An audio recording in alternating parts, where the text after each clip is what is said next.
ಸ್ನೇಹಿತರೆ, ಮೀಡಿಯಾ ಮಾಸ್ಟರ್ಸ್ಗೆ ಸ್ವಾಗತ ಸುಸ್ವಾಗತ. ಗೆಳೆಯರೆ, ಒಂದು ಕಾಲಕ್ಕೆ ಅಮೆರಿಕ ಹಾಗೂ ರಷ್ಯಾಗಳ ನಡುವೆ ಒಂದು ಶೀತಲ ಸಮರ ನಡೀತಾ ಇತ್ತು. ಅದು ನಿಮಗೆ ಗೊತ್ತಿದೆ. ಈಗ ಅದೇ ಥರದ ಛಾಯಾ ಸಮರವೊಂದು ಅಮೆರಿಕ ಹಾಗೂ ಚೈನಾಗಳ ನಡುವೆ ಶುರುವಾಗಿದೆ. ಮೊನ್ನೆ ಅಮೆರಿಕ ಪಾಕಿಸ್ತಾನದ ಮಿಸೈಲ್ ಕಾರ್ಯಕ್ರಮಕ್ಕೆ ಸಹಾಯ ಮಾಡ್ತಾ ಇದೆ ಅನ್ನೋ ಕಾರಣವನ್ನು ಕೊಟ್ಟು ಸಮೂಹ ವಿನಾಶಕ ಅಸ್ತ್ರಗಳ ನಿಯಂತ್ರಣದ ಹಿನ್ನೆಲೆಯಲ್ಲಿ ಚೈನಾದ ಒಂದಷ್ಟು ಕಂಪನಿಗಳ ಮೇಲೆ ನಿರ್ಬಂಧವನ್ನು ಹೇರಿದ್ದು ನಿಮಗೆ ಗೊತ್ತಿದೆ. ಈಗ ಅದೇ ಥರದ ಗೇಮ್ ಒಂದನ್ನು ಚೈನಾ ಕೂಡ ಆಡ್ತಾ ಇದೆ. ಚೈನಾ ಅಮೆರಿಕದ 9 ಕಂಪನಿಗಳ ಮೇಲೆ ನಿರ್ಬಂಧವನ್ನು ವಿಧಿಸಿದೆ. ಆ ಕಂಪನಿಗಳು ತೈವಾನ್ಗೆ ಆಯುಧಗಳನ್ನು ಸರಬರಾಜು ಮಾಡುವ ಮೂಲಕ ಚೈನಾದ ಸಾರ್ವಭೌಮತ್ವವನ್ನು ಉಲ್ಲಂಘಿಸ್ತಾ ಇವೆ ಅನ್ನೋ ಆರೋಪವನ್ನು ಚೈನಾ ಅಮೆರಿಕದ ಕಂಪನಿಗಳ ವಿರುದ್ಧ ಮಾಡ್ತಾ ಇದೆ. ಇಲ್ಲಿ ಅಮೆರಿಕನ್ ಕಂಪನಿಗಳ ಮೇಲೆ ನಿರ್ಬಂಧ ವಿಧಿಸುವ ಮೂಲಕ ಆ ಕಂಪನಿಗಳು ಚೈನಾದಲ್ಲಿ ಹೊಂದಿರುವ ಆಸ್ತಿಪಾಸ್ತಿಗಳನ್ನು ಮುಟ್ಟುಗೋಲು ಹಾಕೊಳ್ಳೋದಾಗಿ ಚೈನಾದ ಆದೇಶ ತಿಳಿಸ್ತಾ ಇದೆ. ಹಾಗಾದರೆ ಏನಿದು ನಿರ್ಬಂಧದ ಆಟ? ಅಮೆರಿಕ ಹಾಗೂ ಚೈನಾಗಳ ನಡುವೆ ಶುರುವಾಗಿರೋದು ಶೀತಲ ಸಮರಾನ, ವ್ಯಾಪಾರ ಸಮರಾನ? ಈ ನಿರ್ಬಂಧಗಳ ಮೂಲಕ ಚೈನಾ ಕೊಡೋದಕ್ಕೆ ಹೋಗ್ತಾ ಇರೋ ಸಂದೇಶ ಆದರೂ ಎಂಥದ್ದು? ಬನ್ನಿ ನೋಡೋಣ.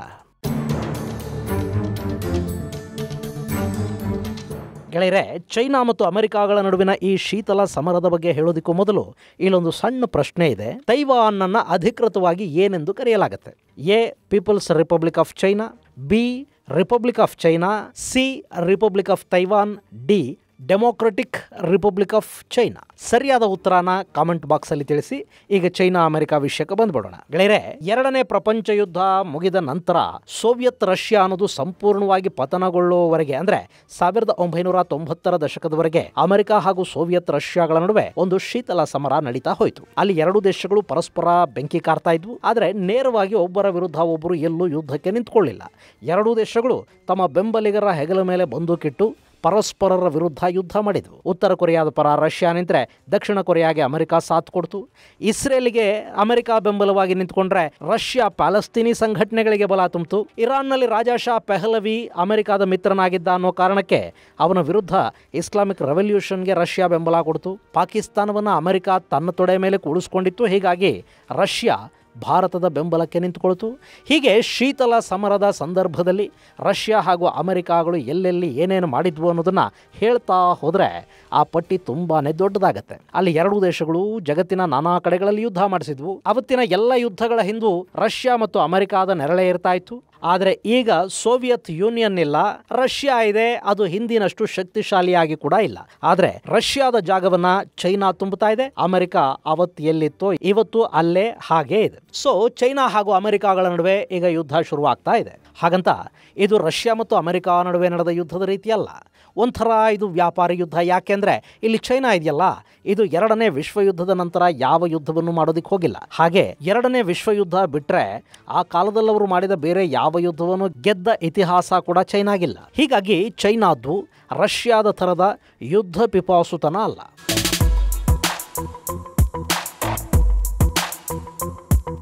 ಆದರೆ ಚೈನಾ ರಷ್ಯಾಗಿಂತಲೂ ದೊಡ್ಡ ವಿಸ್ತರಣಾವಾದಿ. ತನ್ನ ದೇಶವನ್ನ ಮತ್ತು ತನ್ನ ಪ್ರಭಾವವನ್ನ ಇಡೀ ವಿಶ್ವಕ್ಕೆ ಹರಡಬೇಕು ಅಂತ ಚೈನಾ ಬಯಸುತ್ತೆ.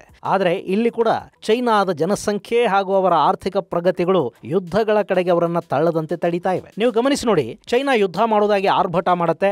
ಅದಕ್ಕೆ ಬೇಕಾದ ಸಾಕಷ್ಟು ಆಯುಧಗಳನ್ನೂ ತಯಾರು ಮಾಡಿಕೊಂಡು ತನ್ನ ಬತ್ತಳಿಕೆಯಲ್ಲಿ ಇಟ್ಟುಕೊಂಡಿದೆ. ಅವರು ಎಲ್ಲ ರೀತಿಯ ಆಯುಧಗಳನ್ನು ತಯಾರು ಮಾಡ್ತಾರೆ. ಆದರೆ ಅವುಗಳನ್ನು ಎಲ್ಲಾದರೂ ಬಳಸಿದಾರಾ? ಆಯುಧಗಳ ಬಗ್ಗೆ ಆಗಾಗ ಹೇಳಿಕೊಳ್ತಾ ಬೆದರಿಸೋದು ಬಿಟ್ರೆ ಚೈನಾ ಆಯುಧ ಬಳಕೆ ಮಾಡೋದಕ್ಕೆ ಹೋಗಿಲ್ಲ. ಯಾಕೆ ಅಂದರೆ ಚೈನಾ ಅನ್ನೋದು ಈಗ ವ್ಯಾಪಾರಿ ದೇಶವಾಗಿ ಬದಲಾಗಿದೆ. ಅವರ ಮನಸ್ಥಿತಿ ಕೂಡ ಸಂಪೂರ್ಣವಾಗಿ ವ್ಯಾಪಾರಿ ಮನಸ್ಥಿತಿ ಆಗಿದೆ. ಇನ್ನು ಚೈನಾ ಯಾರಿಗಾದರೂ ಧಮಕಿ ಕೊಡೋದು ಕೂಡ ವ್ಯಾಪಾರಿಗಳ ಥರಾನೇ. ಅವರು ಯುದ್ಧ ಮಾಡದೆ ಬರೀ ಸಾಲ ಕೊಟ್ಟು ಬ್ರೈಬ್ ಮಾಡಿ ಜಗತ್ತಿನ ನಾನಾ ದೇಶಗಳನ್ನು ಗೆದ್ದು ಬಿಡ್ತಾರೆ. ಈಗ ನೋಡಿ, ಪಾಕಿಸ್ತಾನ ಹಾಗೂ ಇರಾನ್ನಂಥ ದೇಶಗಳು ಚೈನಾದ ತಾಳಕ್ಕೆ ತಕ್ಕ ಹಾಕಿ ಕುಣಿಯುತ್ತವೆ. ಅಂದರೆ ಚೈನಾ ಬಳಿ ಹಣ ಇದೆ, ಬೇಕು ಅಂದಾಗ ಮೀಟರ್ ಬಡ್ಡಿಗಾದರೂ ಸರಿ ಅವರು ಸಾಲ ಕೊಡ್ತಾರೆ. ಹೀಗೆ ಸಾಲ ಕೊಟ್ಟು ಅದರ ಶೂಲಕ್ಕೆ ಸಿಲುಕಿಸಿ ಚೈನಾ ಜಗತ್ತಿನ ನಾನಾ ದೇಶಗಳ ಮೇಲೆ ಒತ್ತಡ ಹೇರ್ತಾ ಇದೆ ಮತ್ತು ಅಲ್ಲೆಲ್ಲ ತನ್ನ ಅಸ್ತಿತ್ವವನ್ನು ಸ್ಥಾಪಿಸುವ ಕೆಲಸವನ್ನು ಚೈನಾ ಮಾಡ್ತಾ ಇದೆ. ಹೀಗಾಗಿ ವ್ಯಾಪಾರದ ಮೂಲಕ ಜಗತ್ತನ್ನು ಹಿಡಿತದಲ್ಲಿಟ್ಟುಕೊಳ್ಳ ಬಯಸುವ ಚೈನಾನ ಕಂಟ್ರೋಲ್ ಮಾಡಬೇಕು ಅಂದರೆ ವ್ಯಾಪಾರ ನಿಷೇಧ ಮಾಡಬೇಕು. ಚೈನಾದ ವ್ಯಾಪಾರಗಳನ್ನು ನಿಲ್ಲಿಸಿಬಿಟ್ರೆ ಅವರಿಗೆ ಬರುವ ಹಣದ ಮೂಲ ಕಟ್ಟಾಗುತ್ತೆ. ಹೀಗಾಗಿ ಚೈನಾಗೆ ಹೊಡೆತ ಕೊಡಬಹುದು ಅಂತ ಅಮೆರಿಕ ಭಾವಿಸ್ತಾ ಇದೆ. ಇದೇ ನಿಟ್ಟಲ್ಲಿ ಕಳೆದ ಬಾರಿ ಅಂದರೆ 2017ರಲ್ಲಿ ಡೊನಾಲ್ಡ್ ಟ್ರಂಪ್ ಅಮೆರಿಕದ ಅಧ್ಯಕ್ಷರಾಗಿದ್ದಾಗ ಚೈನಾದ ವ್ಯಾಪಾರ ಹಾಗೂ ಆರ್ಥಿಕ ಮೂಲಗಳ ಮೇಲೆ ಪೆಟ್ಟು ಕೊಡೋದಕ್ಕೆ ಅಮೆರಿಕ ಪ್ರಯತ್ನ ಮಾಡ್ತು. ಚೈನಾದಲ್ಲಿನ ಅಮೆರಿಕದ ಕಂಪನಿಗಳಿಗೆ ಅಲ್ಲಿಂದ ಹೊರಬಂದು ಭಾರತ, ವಿಯೆಟ್ನಾಂ ಸೇರಿದಂತೆ ನಾನಾ ದೇಶಗಳಲ್ಲಿ ಕಾರ್ಖಾನೆಗಳನ್ನು ಸ್ಥಾಪಿಸೋದಕ್ಕೆ ಅಮೆರಿಕ ಕರೆ ಕೊಡ್ತು. ಜೊತೆಗೆ ಹಾಗೆ ವಾಪಸ್ಸು ಬರೋವರಿಗೆ ಒಂದಷ್ಟು ಆರ್ಥಿಕ ಅನುದಾನವನ್ನು ಕೂಡ ಅಮೆರಿಕ ಘೋಷಣೆ ಮಾಡ್ತು. ಆಪಲ್ನಂತಹ ಕಂಪನಿಗಳು ಚೈನಾ +1 ಅನ್ನೋ ನೀತಿಯನ್ನು ಅನುಸರಿಸಿ ಚೈನಾದ ಜೊತೆಗೆ ಭಾರತದಲ್ಲೂ ತಮ್ಮ ಕಾರ್ಖಾನೆಗಳನ್ನು ತೆರೆದು. ಆದರೆ ಸಾಕಷ್ಟು ಕಂಪನಿಗಳು ಚೈನಾದಿಂದ ವಾಪಸ್ಸು ಬರಲಿಲ್ಲ. ಅದಕ್ಕೆ ಕಾರಣ ಅಲ್ಲಿನ ಕೈಗಾರಿಕಾ ನೀತಿ, ಅಲ್ಲಿ ಕಡಿಮೆ ಬೆಲೆಗೆ ಸಿಗುವ ಕಾರ್ಮಿಕರು, ಅವರ ಕೌಶಲ್ಯ, ಅಲ್ಲಿನ ಮೂಲಭೂತ ಸೌಕರ್ಯಗಳು, ಅವುಗಳ ಜೊತೆ ಹೋಲಿಕೆ ಮಾಡಿದರೆ ಭಾರತ ಚೈನಾಗೆ ಪರ್ಯಾಯ ಅಂತ ಸಾಕಷ್ಟು ಕಂಪನಿಗಳಿಗೆ ಅನ್ನಿಸಲಿಲ್ಲ. ಹೀಗಾಗಿ ವ್ಯಾಪಾರ ಸಮರ ಮುಂದುವರಿತಲೇ ಹೋಗ್ತಾ ಇದೆ.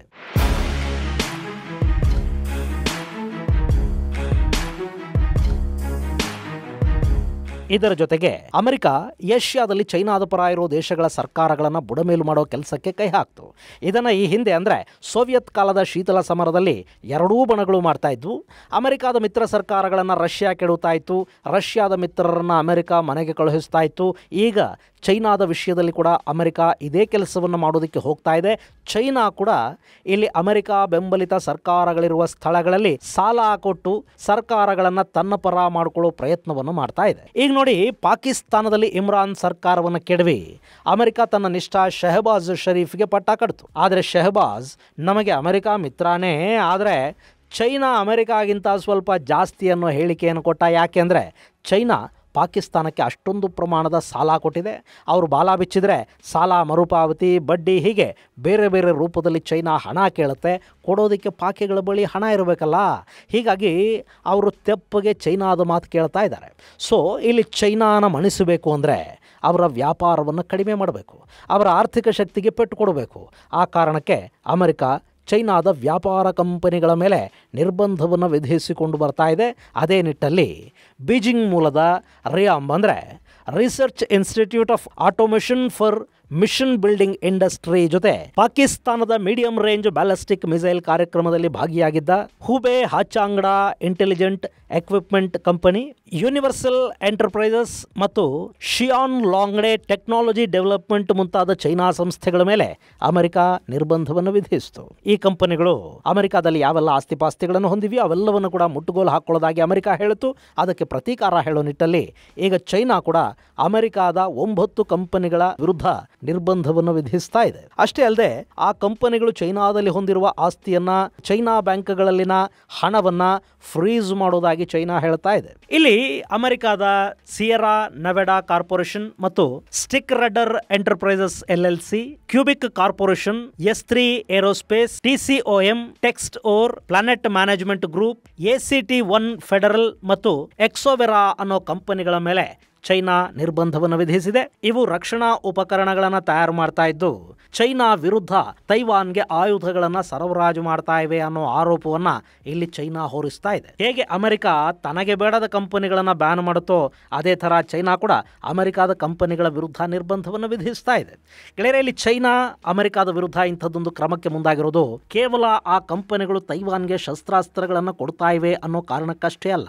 ಬದಲಾಗಿ ಇದು ಎರಡು ಬೃಹತ್ ಶಕ್ತಿಗಳ ನಡುವೆ ಜಾಗತಿಕ ನಾಯಕತ್ವಕ್ಕಾಗಿ ನಡೀತಿರೋ ಕಿತ್ತಾಟ ಅನ್ನೋದರಲ್ಲಿ ಯಾವ ಅನುಮಾನಗಳೂ ಇಲ್ಲ. ಇಲ್ಲಿ 1990ರ ಸಂದರ್ಭದಲ್ಲಿ ಸೋವಿಯತ್ ಪತನದ ನಂತರ ಸೊರಗಿ ಹೋದ ರಷ್ಯಾ ಈಗ ಮತ್ತೆ ಚೇತರಿಸಿಕೊಳ್ತಾ ಇದೆ. ಹಾಗೆ ಯುಕ್ರೇನ್ ಯುದ್ಧದಲ್ಲಿ ಭಾಗಿಯಾಗಿರೋ ರಷ್ಯಾ ಸದ್ಯಕ್ಕೆ ತನ್ನ ಗಮನವನ್ನ ಜಗತ್ತಿನ ಕಡೆಗೆ ಹರಿಸುವ ಸ್ಥಿತಿಯಲ್ಲಿಲ್ಲ. ಈ ಸಂದರ್ಭವನ್ನ ಅತ್ಯದ್ಭುತವಾಗಿ ಬಳಸಿಕೊಂಡು ಅಮೆರಿಕದ ವಿರುದ್ಧ ಜಾಗತಿಕ ಶಕ್ತಿಯಾಗಿ ಬೆಳೆಯೋದಕ್ಕೆ ಹೋಗ್ತಾ ಇದೆ ಚೈನಾ. ಅದರ ಭಾಗವಾಗಿ ಚೈನಾ ಅಮೆರಿಕಾದಿಂದ ಆಸ್ಟ್ರೇಲಿಯಾದವರೆಗೆ ಪ್ರತಿ ದೇಶದಲ್ಲೂ ತನ್ನ ಸ್ಪೈ ನೆಟ್ವರ್ಕ್ ಅನ್ನು ಜಾಗೃತಗೊಳಿಸಿದೆ. ಈ ಮೂಲಕ ಅಮೆರಿಕ ಹಾಗೂ ಅದರ ಮಿತ್ರ ದೇಶಗಳನ್ನು ಒಳಗಿಂದಲೇ ಬಲಹೀನಗೊಳಿಸೋ ಇನ್ನೂ ಒಂದು ಪ್ರಯತ್ನವನ್ನು ಕೂಡ ಚೈನಾ ಇಲ್ಲಿ ಮಾಡ್ತಾ ಇದೆ.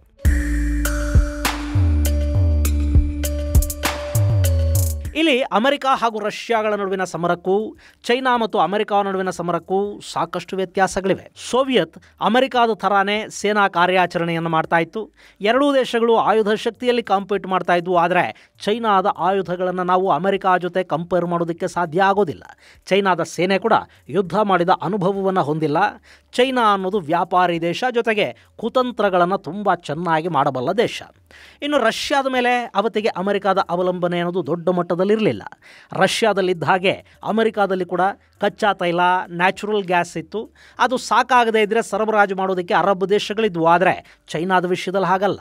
ಇವತ್ತು ಅಮೆರಿಕ ಸೇರಿದಂತೆ ಇಡೀ ಜಗತ್ತು ಚೈನಾದ ಕಾರ್ಖಾನೆಗಳ ಮೇಲೆ ಆಧಾರಪಟ್ಟಿದೆ, ಚೈನಾದ ಕಚ್ಚಾ ವಸ್ತುಗಳ ಮೇಲೆ ಆಧಾರಪಟ್ಟಿದೆ. ಇವತ್ತು ಚೈನಾ ಈ ಮಟ್ಟದ ವ್ಯಾಪಾರ ದೈತ್ಯನಾಗಿ ಬೆಳೆಯೋದಕ್ಕೆ ಕೂಡ ಅಮೆರಿಕಾನೇ ಒಂದು ಕಾಲದಲ್ಲಿ ಸಹಾಯ ಮಾಡಿತ್ತು. ಇವತ್ತು ಚೈನಾ ಭಸ್ಮಾಸುರನ ಥರ ಬೆಳೆದಿದೆ.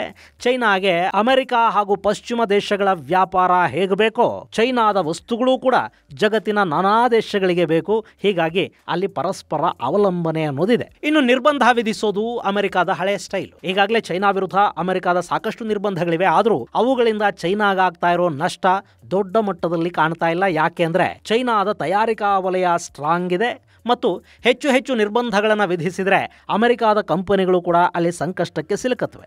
ಈಗ ನೋಡಿ, ಎಲನ್ ಮಸ್ಕ್ ಆತನಿಗೆ ಭಾರತ ರಿಯಾಯಿತಿ ಕೊಡೋದಕ್ಕೆ ಮುಂದಾಯಿತು. ನಮ್ಮಲ್ಲಿ ಬಂದು ತಯಾರಿಕಾ ಘಟಕ ಸ್ಥಾಪನೆ ಮಾಡಿ ಅಂತ ಹೇಳ್ತು. ನೆಲ, ಜಲ ಮತ್ತಿತರ ಮೂಲಭೂತ ಸೌಕರ್ಯಗಳನ್ನು ಒದಗಿಸಿಕೊಡೋ ಮಾತಾಡ್ತು. ಆದರೆ ಭಾರತಕ್ಕೆ ಭೇಟಿ ಕೊಡಬೇಕಿದ್ದ ಮಸ್ಕ್ ಓಡೋಡಿ ಹೋಗಿದ್ದು ಚೈನಾಗೆ. ಚೈನಾ ಮಸ್ಕ್ಗೆ ಯಾವ ವಿಶೇಷ ಸವಲತ್ತುಗಳನ್ನು ಕೊಟ್ಟಿಲ್ಲ. ಅಲ್ಲಿನ ಎಲೆಕ್ಟ್ರಿಕ್ ಕಾರುಗಳ ಜೊತೆ ಟೆಸ್ಲಾ ಕಾಂಪೀಟ್ ಮಾಡಬೇಕು. ಆದರೂ ಎಲನ್ ಮಸ್ಕ್ ಚೈನಾನ ಬಿಡೋದಿಲ್ಲ. ಕಾರಣ ಅಲ್ಲಿನ ಮಾರುಕಟ್ಟೆ ಹಾಗೂ ತಯಾರಿಕಾ ವೆಚ್ಚ ಕಡಿಮೆ ಆಗುತ್ತೆ ಅನ್ನೋದು. ಈಗ ನಾವೇ ನೋಡಿ, ನಮ್ಮ ಗಡಿಯಲ್ಲಿ ಚೈನಾ ಶತ್ರು ಕೂತಿದ್ದಾನೆ. ನಾವು ಬಾಯ್ಕಾಟ್ ಚೈನಾ ಅಂತ ಬಾಯಲ್ಲಿ ಹೇಳ್ತಾ ಇರ್ತೀವಿ. ಆದರೆ ಚೈನಾದಿಂದ ನಾವು ಮಾಡಿಕೊಳ್ಳೋ ಆಮದು ಮಾತ್ರ ಪ್ರತಿ ವರ್ಷ ಹೆಚ್ಚಾಗ್ತಲೇ ಇರುತ್ತೆ. ಈ ಡಿಪೆಂಡೆನ್ಸಿ ಅನ್ನೋದು ವಾಸ್ತವ. ಹೀಗಾಗಿ ಚೈನಾ ಮೇಲೆ ವ್ಯಾಪಾರ ಯುದ್ಧ ಅನ್ನೋದು ಅಮೆರಿಕಾಗೆ ಕೂಡ ಲಾಭದಾಯಕ ಆಗಲಾರದು. ಹಾಗಂತ ಚೈನಾಗೆ ಪೆಟ್ಟು ಕೊಡೋದಕ್ಕೆ ಅಮೆರಿಕಾಗೆ ಸಾಧ್ಯನೇ ಇಲ್ವಾ? ಖಂಡಿತ ಸಾಧ್ಯ ಇದೆ. ಅಲ್ಲಿನ ಬಹುತೇಕ ಕಂಪನಿಗಳು ಪಶ್ಚಿಮದ ಕಂಪನಿಗಳೇ. ಅಂದರೆ ಚೈನಾದಲ್ಲಿ ಅತಿ ಹೆಚ್ಚು ಹೂಡಿಕೆ ಮಾಡಿರೋದು ಪಶ್ಚಿಮದ ಉದ್ಯಮಿಗಳು. ಹೀಗಾಗಿ ಆ ಕಂಪನಿಗಳನ್ನು ಅಲ್ಲಿಂದ ಬೇರೆ ಕಡೆಗೆ ಸ್ಥಳಾಂತರಿಸುವ ಕೆಲಸವನ್ನ ಅಮೆರಿಕ ಹಾಗೂ ಪಶ್ಚಿಮದ ದೇಶಗಳು ಮಾಡಬೇಕು. ಅದಕ್ಕೆ ಬೇಕಾದ ಮೂಲಸೌಕರ್ಯ ಅಭಿವೃದ್ಧಿಯನ್ನ ಭಾರತದಂಥ ದೇಶಗಳು ಮಾಡಿಕೊಡ್ಬೇಕು. ನಮ್ಮಲ್ಲಿ ಕೂಡ ಸ್ಕಿಲ್ಡ್ ಲೇಬರ್ಸ್ ಸಿಗೋ ಹಾಗಾಗಬೇಕು. ಜೊತೆಗೆ ಚೈನಾದ ಥರಾನೇ ಭಾರತ ಹಾಗೂ ಇನ್ನಿತರ ದೇಶಗಳ ಕಾರ್ಖಾನೆಗಳು ಕೂಡ ಇನೋವೇಟಿವ್ ಆಗಿ ಯೋಚನೆ ಮಾಡೋದಕ್ಕೆ ಶುರು ಮಾಡಿದರೆ ಆಗ ಈ ವ್ಯಾಪಾರ ಸಮರದಲ್ಲಿ ಜಗತ್ತು ಚೈನಾನ ಮಣಿಸೋದಕ್ಕೆ ಸಾಧ್ಯ ಆಗುತ್ತೆ. ಆದರೆ ಅಮೆರಿಕಾನ ಭಾರತ ಸಂಪೂರ್ಣವಾಗಿ ನಂಬೋದಿಲ್ಲ. ಇನ್ನು ಅಮೆರಿಕಾಗೆ ಕೂಡ ತಾನು ದೊಡ್ಡಣ್ಣ, ಇಡೀ ಜಗತ್ತು ತಾನು ಹೇಳಿದ ಹಾಗೆ ಕೇಳಬೇಕು ಅನ್ನೋ ಅಹಂಕಾರ ಇದೆ. ಅವರು ಎಲ್ಲವನ್ನ ಅವರ ಕಣ್ಣುಗಳಿಂದ ನೋಡ್ತಾರೆ. ಹೀಗಾಗಿ ಪಶ್ಚಿಮಕ್ಕೂ ಭಾರತಕ್ಕೂ ಒಂದು ಕಲ್ಚರಲ್ ತಿಕ್ಕಾಟ ಇದೆ. ಸೊ ಇವೆಲ್ಲವನ್ನು ಇಟ್ಟುಕೊಂಡು ಚೈನಾನ ಮಣಿಸೋದು ಸದ್ಯಕ್ಕೆ ಸ್ವಲ್ಪ ಕಷ್ಟದ ಕೆಲಸನೇ. ಆದರೂ ಅಮೆರಿಕ ಹಾಗೂ ಚೈನಾ ನಡುವೆ ಒಂದು ಶೀತಲ ವ್ಯಾಪಾರ ಸಮರವಂತೂ ಶುರುವಾಗಿದೆ. ಪರಸ್ಪರ ನಿರ್ಬಂಧಗಳನ್ನು ಹೇರಿಕೊಳ್ತಾ ಇದ್ದಾರೆ. ಅದು ಎಲ್ಲಿಗೆ ಹೋಗಿ ಮುಟ್ಟುತ್ತೆ ಅನ್ನೋದನ್ನ ಕಾದು ನೋಡಬೇಕು. ಇದು ಗೆಳೆಯರೆ, ಅಮೆರಿಕ ಹಾಗೂ ಚೈನಾ ನಡುವಿನ ಸಂಘರ್ಷಕ್ಕೆ ಸಂಬಂಧಪಟ್ಟ ಒಂದಷ್ಟು ವಿಷಯ. ಇನ್ನು ಆಗಲೇ ನಿಮಗೊಂದು ಪ್ರಶ್ನೆ ಇತ್ತಲ್ವಾ, ಅದಕ್ಕೆ ಸರಿಯಾದ ಉತ್ತರ ಬಿ, ರಿಪಬ್ಲಿಕ್ ಆಫ್ ಚೈನಾ. ಈ ತೈವಾನ್ ಇದೆಯಲ್ಲ, ಇದನ್ನ ರಿಪಬ್ಲಿಕ್ ಆಫ್ ಚೈನಾ ಅಂತ ಅಧಿಕೃತವಾಗಿ ಕರೀತಾರೆ. ಇನ್ನು ಚೈನಾದ ಮುಖ್ಯ ಭೂಮಿ ಇದೆಯಲ್ಲ, ಅದನ್ನ ಪೀಪಲ್ಸ್ ರಿಪಬ್ಲಿಕ್ ಆಫ್ ಚೈನಾ ಅಂತ ಕರೆಯಲಾಗುತ್ತೆ. ಈ ದೊಡ್ಡ ಚೈನಾದಲ್ಲಿ ಒಂದು ಕಾಲಕ್ಕೆ ರಿಪಬ್ಲಿಕ್ ಆಫ್ ಚೈನಾದ ಆಡಳಿತಾನೇ ಇತ್ತು. ಅವರನ್ನು ಓಡಿಸಿ ಕಮ್ಯುನಿಸ್ಟರು ಚೈನಾನ ಆಕ್ರಮಿಸಿಕೊಂಡ ನಂತರ ಅಲ್ಲಿನ ಪ್ರಜಾಪ್ರಭುತ್ವವಾದಿಗಳು ತೈವಾನ್ಗೆ ಬಂದರು. ಹೀಗಾಗಿ ತೈವಾನನ್ನು ರಿಪಬ್ಲಿಕ್ ಆಫ್ ಚೈನಾ ಅಂತ, ದೊಡ್ಡ ಚೈನಾ ಇದೆಯಲ್ಲ ಅದನ್ನು ಪೀಪಲ್ಸ್ ರಿಪಬ್ಲಿಕ್ ಆಫ್ ಚೈನಾ ಅಂತ ಕರೆಯಲಾಗುತ್ತೆ. ಇನ್ನು ಮೈನ್ ಚೈನಾ ಇದೆಯಲ್ಲ, ಇದು ತೈವಾನ್ ನಮಗೆ ಸೇರಬೇಕು ಅಂತ ಹೇಳುತ್ತೆ. ತೈವಾನಿಗೆ ಜಗತ್ತಿನ ಸಾಕಷ್ಟು ದೇಶಗಳು ಮಾನ್ಯತೆಯನ್ನು ಇದುವರೆಗೆ ಕೊಟ್ಟಿಲ್ಲ. ಅಮೆರಿಕ ಹಾಗೂ ಭಾರತಗಳು ಕೂಡ ತೈವಾನ್ ಜೊತೆ ವ್ಯಾಪಾರ ಸಂಬಂಧಗಳನ್ನು ಇಟ್ಕೊಂಡಿವೆ. ಅಮೆರಿಕ ತೈವಾನಿಗೆ ಆಯುಧಗಳನ್ನೂ ಕೊಡುತ್ತೆ. ಆದರೆ ತೈವಾನ್ನ ಪ್ರತ್ಯೇಕ ದೇಶ ಅಂತ ಅಮೆರಿಕ ಕೂಡ ಮಾನ್ಯ ಮಾಡಿಲ್ಲ. ಇನ್ನು ತೈವಾನ್ನ ರಾಜಧಾನಿಯ ಹೆಸರು ತೈಪೆ ನಗರ.